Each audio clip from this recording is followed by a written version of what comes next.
In 9.4 here, we're going to look once again at geometric sequences, but we're going to look at a really interesting idea. Can we sum up a geometric series that goes to an infinite number of terms, an infinite number of iterations? And the answer turns out to actually be yes. So let's talk about how we're going to do it. So the first thing we need to find is, do we have a geometric series at all? So remember how we would do this. What we're doing is we're seeing if we can find that common ratio. So if we look here in part A, again my pen is not showing, okay, so I'm dividing 8 by 12. Now what they want you to check here to see is this, they're not saying this is geometric for sure. You're going to have to determine whether that common ratio is consistent throughout all the terms. And so if we see the first two, like 2 divided by 12 is 2/3. 4 divided by 8 is 1/2. So right off the bat, this is not geometric. So I'm not going to be able to sum this to an infinite number of terms. It needs to be geometric. So this is already no, just because it wasn't geometric. Now let's check with B. So if we keep checking the ratios between the terms that we can check here, we keep finding a common ratio of 2/3. 1/2 divided by 3/4. 1/3 divided by 1/2. We get this common ratio. Okay, so step one is good. We do have a common ratio. This is geometric. So this might be able to sum up. We might actually be able to use a formula to sum this series. Now, what we need to have occur is that we need this geometric sum to be less than 1 or greater than -1. And what this means is it's converging. So we're starting with an idea of something called limits, which we're going to hit when we focus on calculus. But as long as this is getting smaller and smaller every time we multiply, our common ratio is making it smaller. We could sum this series. But if r had been greater than 1, or r had been less than -1, remember, geometric means we constantly multiply by that same common ratio. Well, if we're multiplying by a number bigger than 1, this is an exponential growth. Do you remember that? If we multiply by an r greater than 1 over and over and over again, this thing just keeps growing exponentially. And this thing will go to infinity. There'd be no way to add up all the terms. But when we have it boundaried by a common ratio that's between 1, so when it's a fraction, less than 1 and greater than -1, then this thing is going to be bound. It's not going to just keep getting bigger and bigger. It's going to be approaching a certain value. The values are going to get smaller and smaller until it's basically an asymptote. They're getting smaller and smaller until they begin to reach a limit. So here's all you need for now. These are calculus ideas, but if we have a common ratio that's a fraction between 1 and -1, this thing is going to converge until we can eventually know that it basically essentially stops adding anything new every time, and we could add it up. However, if the r value, the common ratio, is greater than 1 or less than -1, it makes it exponential, and it's just growing forever, and there's no way we could ever be able to sum this up because it just keeps growing and growing. Okay, so here's what we had. We found that this was geometric. We need it to be geometric. This is geometric, and that fraction, that common ratio, is less than 1 or greater than -1. This is going to eventually come to a stop, essentially. We would be able to use the ideas of limits to say, yeah, we can actually sum this thing up, which we'll talk about more in a second. Okay, let's look at C here. Now, it's not super intuitive if you're not familiar with working with the summation signs here a lot, but this means that every time as k is 1, we multiply by 1/3. As k is 2, we multiply by another 1/3. And k is 3, we multiply by another 1/3. So we keep multiplying repeatedly by 1/3. So this has a ratio of 1/3, and that makes it geometric. We keep multiplying by the same thing over and over and over again. Okay, well, if that's the case, the question is this going to eventually come to a stop, that we could sum it because it's approaching a number? Well, because r is less than 1 and greater than -1, this is actually going to converge to a value that we can add. And so this series is defined. Okay, now our last one here.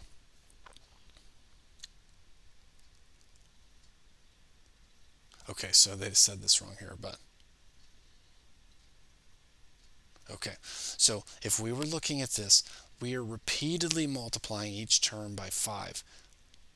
Yeah, so well, here's what I would do. If this is not clear, do our different values. This is what I showed you last time. If we did 5 times 1, 5 times 2, 5 times 3, do the first few series. If you can't tell that whether or not this is going to be geometric, I'd get 5, I'd get 10, I'd get 15. Now if I did these ratios, 10 over 5, that's 2, 15 over 10, that's 3 halves, this is not geometric. So we don't have to worry about converging because it can't. It's not geometric, so we're done. This is not going to sum. Okay, so let's try here. So what we'd want to do, they've given us the terms. So what we're going to do is we're going to see if we keep getting the common ratio. So this would be 1/6. So I'm going to do the second term. So I'm doing the third term divided by the next, and I'm going to get 3/8. Oh, hold on. Did I do that right? I did not. So keep, change, flip. Sorry. 3 halves. Oh, I didn't think it was going to work, and it appears to be. So it keeps getting 3 halves. Let me try the last one.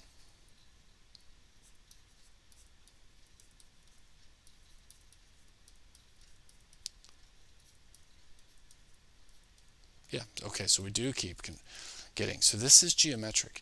We keep getting 3 halves over and over and over again. So we have a common ratio, but here's the problem. This series is not going to converge. 3 halves is greater than 1. So I guess 3 halves is greater than 1. So this is exponential. It's going to just keep growing and growing and growing. So although it's geometric, this is not going to be able to sum for an infinite series because we're never going to converge. Yeah, I left off part of the answer. It is geometric, but it is not going to converge. Okay, so let's do this again. So we've got -1/2 by 24, or -12. So then we have. So I'm checking to see if I have a common ratio here.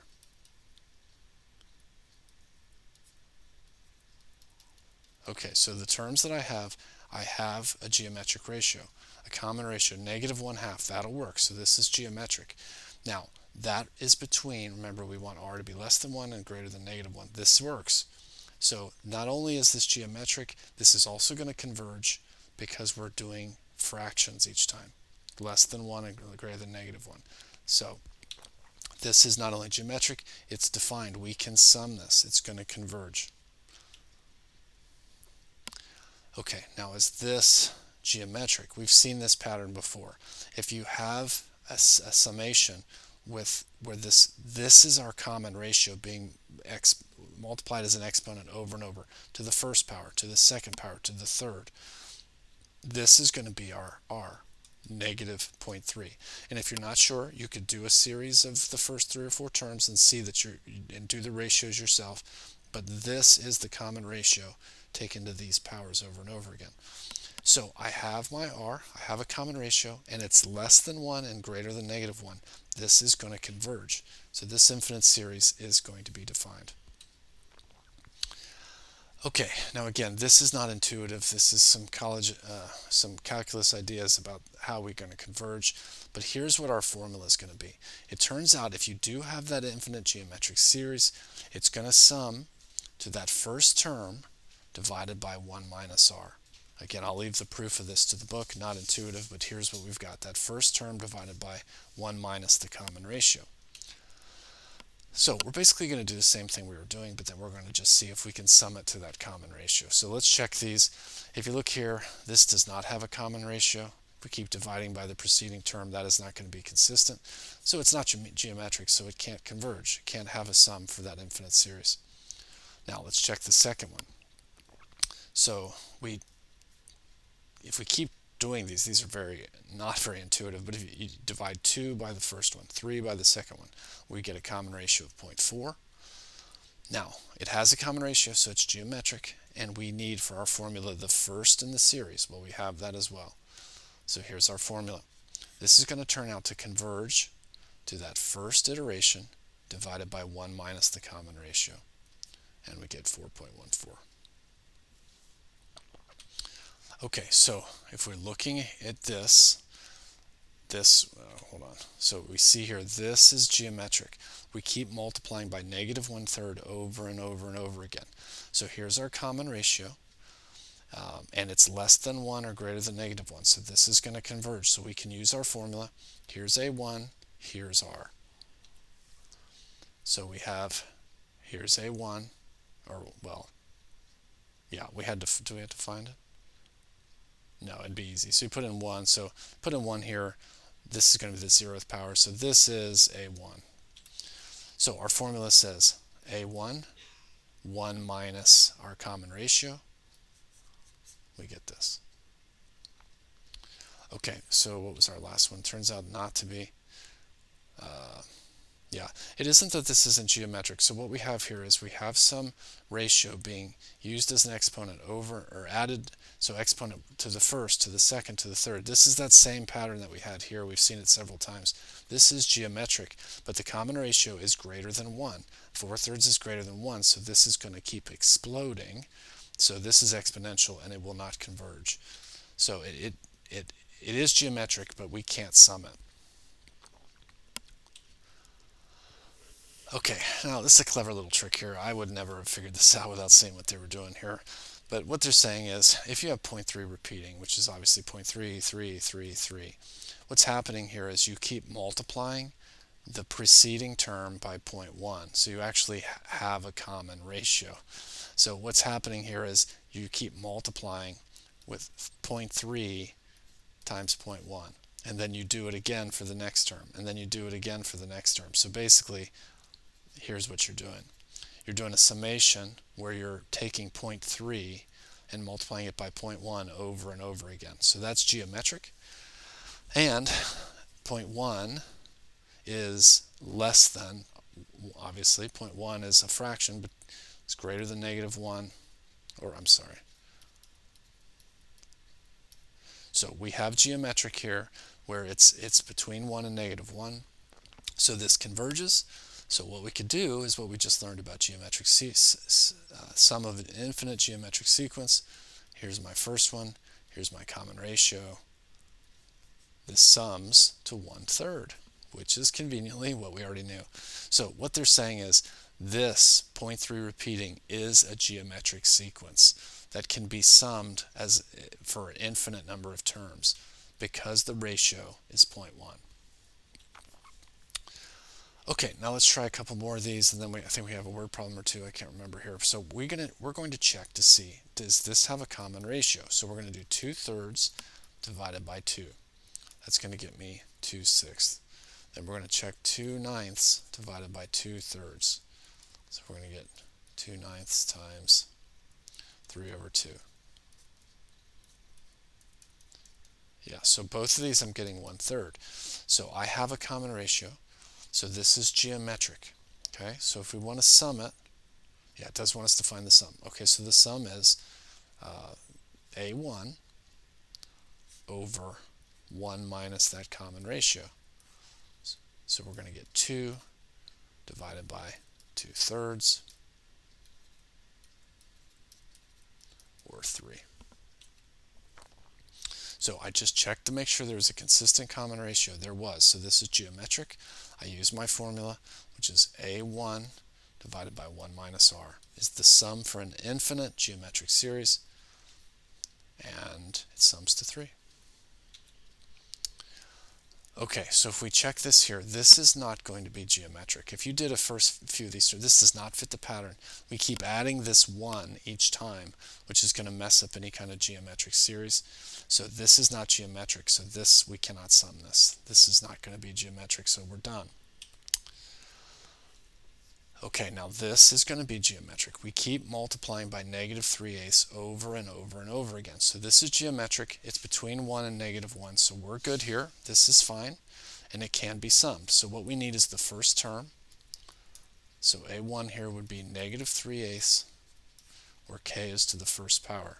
So I'm just finding the first term, so that's negative 3/8. Okay, so let's do to sum an infinite series. It's A1, 1 minus the ratio, which in this case is negative 3/8, So what do I get here? I get, this would be like 8 over 8 plus 3/8. I get 11/8. So negative 3/8 times 8 over 11. I'm going to get negative 3/11. All right, we're going to end here with an annuity problem. I can't remember. We have a financial section in this book. I don't know if we've done an annuity, but here's what an annuity is. You go to the bank. It's like a retirement plan. You just keep putting in the same amount of money into the bank over and over and over and over again. Now, I'm going to talk you through it here, but so it turns out that an annuity is a geometric sequence. You just keep adding over and over and over. Now, it's not going to be an infinite series. You can't add money into your account forever, but it is going to be a finite geometric series. So what we're going to need is that formula we saw in the last video, where we're going to have an initial deposit, and then we keep adding the same amount of money, or actually it's at a rate. I guess when I say we're adding the same consistent percent. Yeah, so we're getting interest at a same consistent amount. So our ratio is the same because we keep getting interest at a consistent period. So what we're saying here is an annuity where you keep getting money, putting the same amount of money in the bank and keep making interest on that money. That is actually a geometric series. Now it's finite, it's not infinite. So let's talk through one and make more sense. So there's an initial deposit put in a college fund. Now it's $100. So we're going to keep putting in 100 every month into a college fund, and it's going to make 9% a year. So here's what we're going to do. So our A1 is going to be 100. Now again, we've seen annuities before. I think you've seen annuities before, but here's how it works. You have some interest rate. It's 9%, but you're not getting that interest rate just one time at the end of the year. The bank is giving you that every month. It is compounded monthly. So again, this could be a whole chapter in and of itself, but that means they're taking that 9% rate, and every month they're giving you part of it. So I'm going to divide that 0.09 by 12. Now, we always have to build off 1 here. So remember, our money is going up, and so our baseline has to be 1, and then we're making a little bit more each time. So baseline of 1, we're adding some interest to it. So every time they give us some money, every month, our money is going up by 1.0075. So here's my rate, okay? All right, now, how many times are they paying me is going to be how many iterations there are. So they're paying me for 10 years, 12 times a year. So the total number of iterations, N, is going to be 120. It's going to be the 12 times a year for 10 years. It's 120. So we have a finite geometric series where we're making deposits of $100 over and over again, and we keep multiplying it every time by this rate. And we do that for 120 iterations. Now, I know this is confusing. It's a lot here, but this is a finite geometric series where we're looking for iteration number 120. We've got our starting amount. Remember, the formula is 1 minus r to the number of iterations to n divided by 1 minus r, and that's our cash. Okay, let's try this again. So our first amount of money is $200. We keep depositing money, $200, over and over again. Now, what's our rate? So it's going to be based on 1, but they're giving us 6%, and they're compounding it 12 times a year. So the interest rate is based on a year, but they're dividing it up into 12. So we don't get 6% every month. We get 1 plus 0.06 divided by 12. Okay, so I'm going to find my rate here. So my rate is going to be, which I should have been able to do, but I'm not very good with decimals, 1.005. Now, how many times are they paying it to us? Well, they're doing it for 10 years, and it's 12 times a year. So there's another 120 iterations here. So 200 is my initial amount of money. That's my A1. My rate here, so we're doing 1 minus 1.005, and then you take it to the exponent. There was 120 iterations, 120. All of that 1 minus r. Okay, and that's the sum. Remember, we're back to finite geometric series. You keep putting the same $200 in the bank over and over. You keep earning interest, so it keeps getting multiplied by the same rate, and we have a finite geometric series. So I'm not going to crunch all of this. I think I've got the answer here.